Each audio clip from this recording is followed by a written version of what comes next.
G'day friends, Wes here again for another daily dose of hope, and tonight I want to chat to you about what it feels like when we seem to lose hope.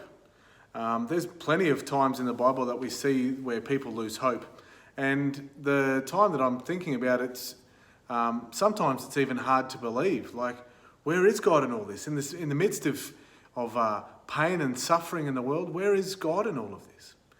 And I'm reminded of the story of Habakkuk, and how Habakkuk struggled to believe in God in many ways, and he asked a really key question. And I think sometimes we struggle to have a faith because we don't ask questions of God. We don't question what God is wanting to do in our lives. The way that we can have a faith like Habakkuk's that we see in chapter 3 is that we need to ask the question like he does in chapter 1. And often we need to be asking the right questions so that we can get the right information back. And so we need to be asking the right questions of God.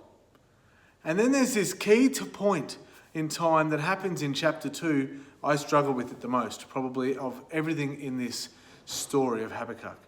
And I struggle with the waiting.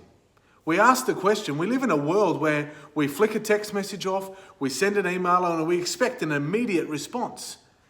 Or is it just me that struggles with patience sometimes in wanting the response immediately? There's no way in the world that we can grow in faith like a Habakkuk chapter 3 until we've gone through the questioning that we see in chapter 1 and the waiting that we see in chapter 2. Friends, do yourself a favour and have a read of that story in the next little while. The story of Habakkuk and how Habakkuk struggled to believe, asked the question of God, waited, and then saw his faith grow. It's not often on mountaintop experiences that God does all the spiritual work. It's often in the valley that the greatest work in the Spirit works. And you, like me, might be struggling through a valley. And if that's the case, why don't you ask the right questions and see where God is at work and join him there. God bless you, friends. We love you heaps, and we'll talk to you again soon.